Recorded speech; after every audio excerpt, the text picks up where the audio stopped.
Whether you would consider the investment of an international education. The idea that you have to go west for a good education is just dead, right? Students or prospective students do consider those alternative destinations because traditionally the majority of students. East Asia in particular. Places like South Korea and Japan have got outstanding universities and they're desperate for international students. The World University Rankings. What's your advice as to how best to utilise this massive set of data? They're not places of instruction or training, they're places of learning. So teaching people problem-solving skills, teaching people how to confront change, teaching people how to tackle a challenge in a methodologically sound way. All those universities close to the business world and industrial partnerships. We look at internationalization so we can understand, is that campus rich? The hottest information on global education.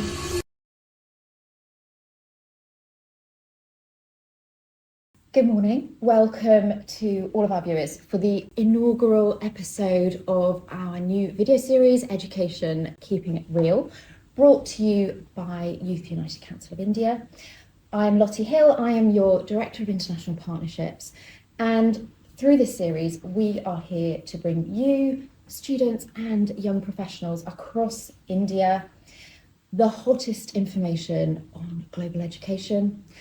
I will be speaking across the series to experts and thought leaders from all corners of the education industry to bring you cutting edge perspectives on all aspects of education, higher education in particular, so that you can make the most informed decisions for your future. And today, we're kicking off in London. I'm delighted to be here in central London at the headquarters of one of the world's leading and most respected education publications, Times Higher Education. And my guest today is somebody who I'm sure there are not many people on the planet that probably know more about global higher education than you.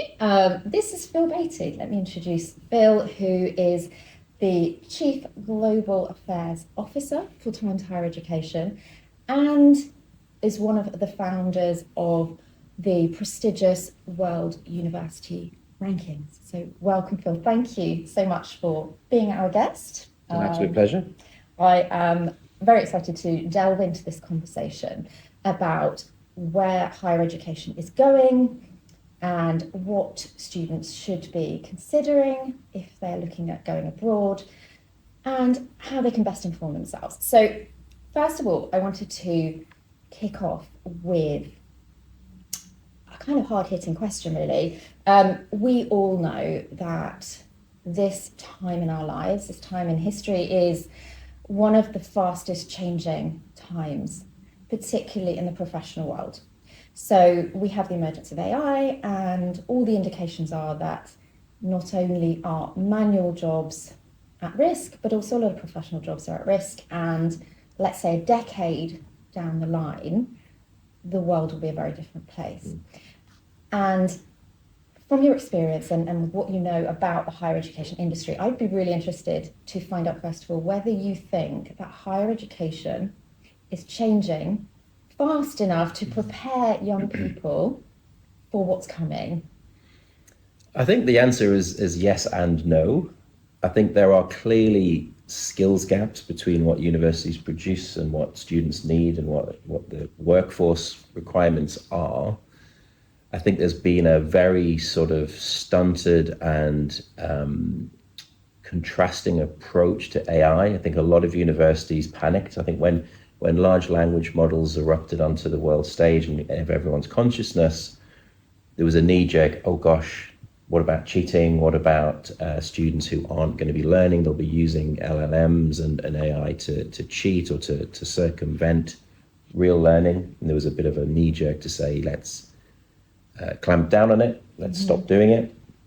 On the flip side, there are universities across the world, and certainly in parts of East Asia, who have absolutely embraced it, brought it into the classroom, given students licenses, made it an absolute fundamental part of learning.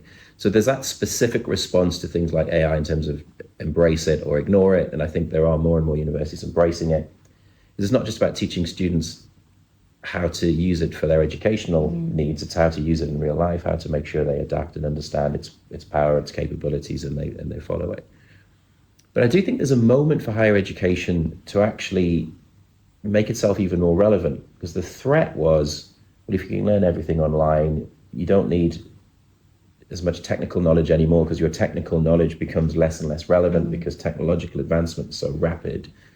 So you're not learning and you're not getting a degree for your first job. You're not getting a degree for a set of skills, because the skills become obsolete very quickly. You're getting a degree to learn how to face uncertainty, to learn how to face change. So I think a lot of universities can actually make this their moment where their raison d'etre comes true.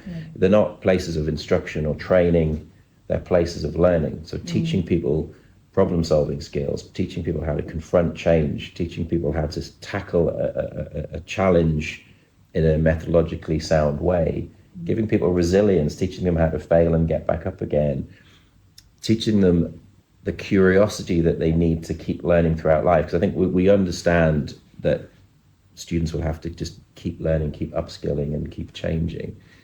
So there is a sense that says universities might become obsolete because you can get technical knowledge in different ways, online platforms, AI platforms, MOOCs, bite-sized courses, micro-credentials, and the university becomes less relevant.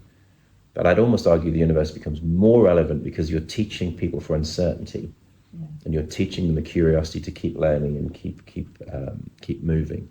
So I think there is a risk they're not moving quickly enough, but there's also a massive opportunity for universities to make their mark and say, we are more important than ever to give students those lifelong, transferable, broad skills that will help them deal with a ridiculously rapidly changing world that's scary and uncertain.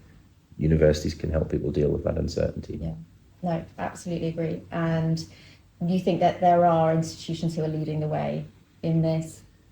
I won't ask you to name them specifically, but is there a move in the sector, would you say, towards integrating these aspects of learning? Yeah, I mean, I think there's an interesting move towards, I think, perhaps moving back to more of a liberal arts education.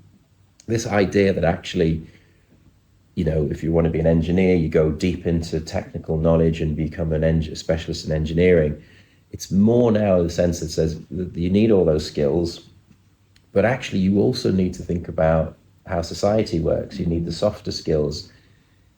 If you want to tackle the world's biggest problems, they're not all just a technical solution. Yeah. Of course, the climate crisis will have technological solutions in terms of new forms of energy, new ways of minimizing carbon, whatever it may be, but it's also a societal problem. It's a human problem. So bringing in arts and humanities to understand how humanity works, bringing in social sciences to understand human behaviors. And a lot of universities are really embracing the idea of interdisciplinarity and a sort of broader curriculum. And I think that's maybe a challenge for India, that the universities have often been set up to give people very, very high quality technical skills, particularly in mathematics, computer sciences. But I think in an age of AI as well, you want to combine those strong technological skills with the human skills. Yeah. And I think we are seeing examples in India, parts of East Asia that says, actually, let's try and broaden the curriculum and make it much more interdisciplinary. Yeah. But also on the AI side, and specifically, I sat across a dinner table with several university presidents just a few months ago in Istanbul, and half the room were saying we've banned AI in the classroom, and the other half were saying, no, we've actually given licenses for our students. And I think the ones who are saying we have to introduce it into the curriculum, we have to make it a normal part of learning, and that means embracing the areas where it might be considered cheating, right? How do you deal with someone just getting AI to do their work? Well, maybe you actually scrutinize how they're using it in terms of what prompts they're using. How do they manage prompts? How do they deal with understanding the risks of AI in terms of hallucinations, in terms of errors that still very much creep into certainly large language models?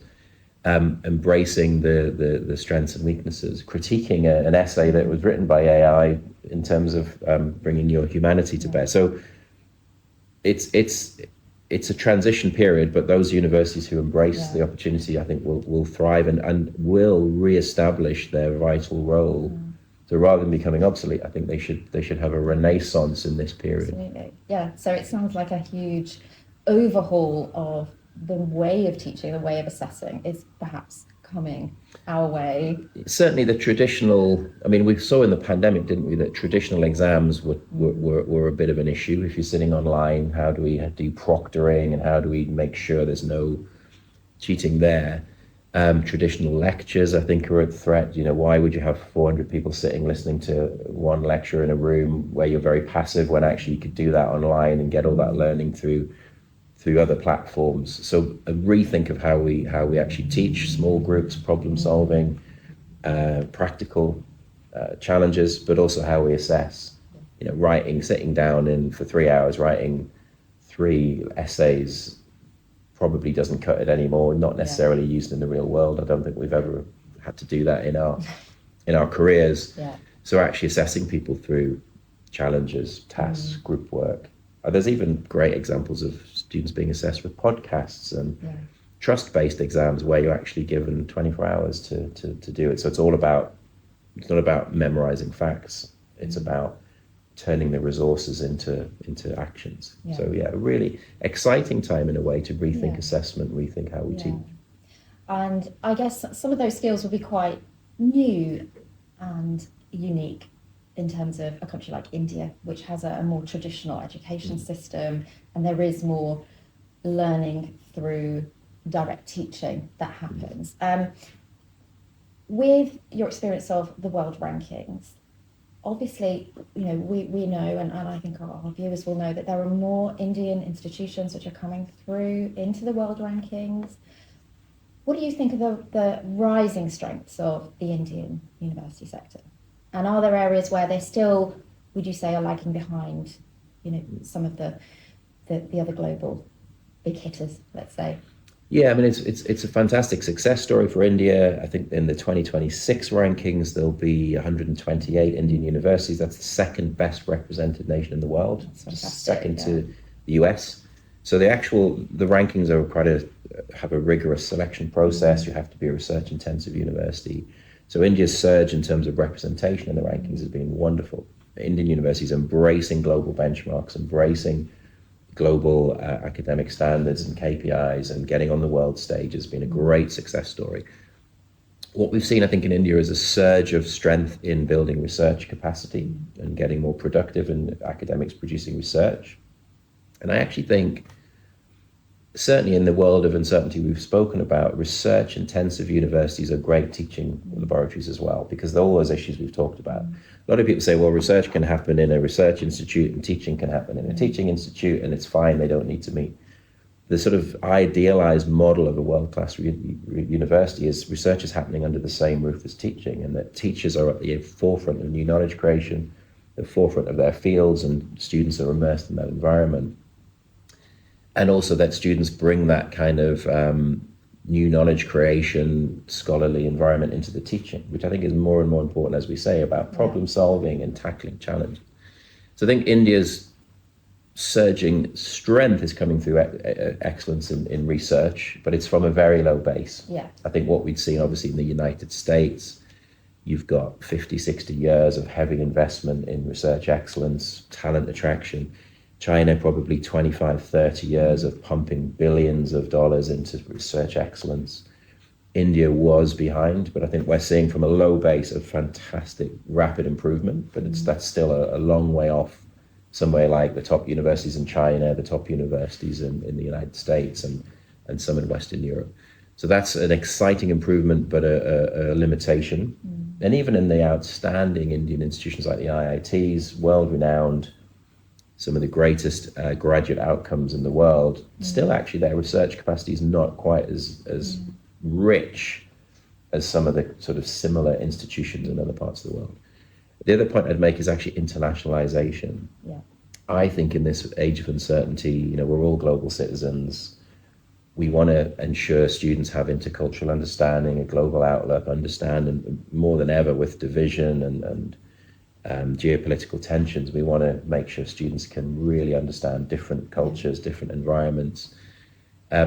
So with the rankings, we often do look at international research collaboration, but also international talent attraction and international student attraction. And those great universities tend to be a melting pot with lots of international students, lots of international faculty, lots of cross-border research partnerships, a true sort of global campus. Yeah. In India, of course, with the NEP 2020 is embracing that, and we're seeing really exciting change in international universities swarming into India to set up campuses. So it's brilliantly exciting, but again, it's from a low base. It's from a position where India's been quite a way behind. Yeah. But I think the great thing is the weaknesses in India are also being very clearly addressed, and they're already making great progress. So it's an exciting time that they know the weaknesses and they're being dealt with. Yeah. I know that there is a capacity issue as well for within the Indian sector. You know, there will be more students wishing to go into higher education than there will be places. So one of the questions I wanted to ask was about whether you would consider the investment of an international education to still be worth it in this day and age, considering that the Indian institutions are making great strides. There are a lot of global opportunities now. Whether that kind of that wholehearted move to another country to undertake your undergraduate or your postgraduate research degree is something that is still worthwhile, considering the great expense of it. Yeah, I mean, I think for me, in an idealized scenario, it's still wonderfully enriching and life affirming to leave your home country and put yourself into the challenge of a new country and a new environment. So I still think there's something wonderful about international experience and all the additional skills that brings and all the wonderful experiences that brings. But yeah, we have to be really honest and say, well, first of all, certainly in the more traditional Western recruitment markets, it's expensive. And it's a huge undertaking. I think ROI becomes massively important. There's a huge focus on return on investment. Are students getting value for money?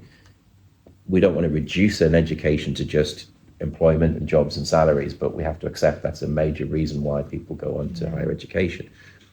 So the level of investment required to go to the UK or to the United States or Australia is huge. And there is an issue if you return to your home country and can't get jobs and you're sitting on a pile of debt, or your family's spent its life savings. There's a massive issue there socially.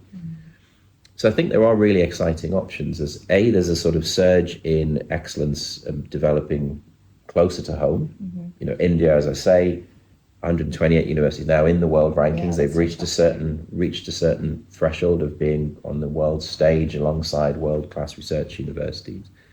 We're seeing really significant development in the global south in terms of emerging powers. Southeast Asia, for example, in other parts of the world. South Asia is in a strong place. But the other thing which I think is a really interesting new phenomenon is this idea of transnational education. And obviously India, we've seen campuses, top university brands from Australia, from the United Kingdom. I think the beginnings of more from America as well. They have chosen to set up in India. They want to meet capacity. They want, obviously it's a business transaction. They want more Indian students. But if they set up in India, Indian students can get that education at a much, much cheaper rate without all the investment of the travel and the accommodation and all that sort of thing. And then on top of all that, I do think technology will offer scalable options. Now, I think there is something special about on-campus learning, face-to-face learning. All the things I said about problem solving and resilience and intercultural understanding often comes from human connection. But you have to accept in somewhere like India with literally billions of people needing to be educated. And if they're not educated, there's a threat to Indians' economic growth and its social cohesion. Scaling options, personalized learning through mass open access online courses and micro-credentials and digital tools. The nice thing is with India is through necessity, I think it's one of the world's leading centers for EdTech. Some of the most exciting innovations in EdTech are coming out of India. So there's a nice combination of options depending on your resources, depending on your ambitions or your ability to travel. You can travel within the nation, travel within the region. And it just feels this is a a really exciting broadening of options. The idea that you have to go west for a good education is just dead, right? You can stay at home and get a good education. You can go east and get a good education. You know, the booming countries of East Asia in particular. I mean, places like South Korea and Japan have got outstanding universities, and they're desperate for international students because they have a demographic problem. They've got a declining youth population. Those universities really want those students, and they'll really work to give them the best experience. The Middle East is emerging as a place. Central Asia, you know, Kazakhstan, Uzbekistan, they're really, really putting very ambitious programs together to attract students. So that's almost the world is your oyster is a reality now for internationalization. That's right. I think it's really important that students or prospective students do consider those alternative destinations, because traditionally the majority of students seeking an international education have obviously been to the US, the UK, Australia, Canada, and that big four is not necessarily the only option anymore, as you've mentioned, but there are potentially more affordable options closer to home, or if they were to go east, and some really exciting new destinations coming through. Yeah, and I think there's a real sense actually with the world rankings, what I've called a sort of a great global leveling up. That, you know, the Western universities have dominated rankings. I think almost the idealized vision of a great university was kind of a Harvard or a Johns Hopkins. I think Johns Hopkins was the epitome of like research and teaching under one roof, with a real philosophy of shared learning together with researchers and students. So that post-war US ideal has held true for decades, and it's still true, of course.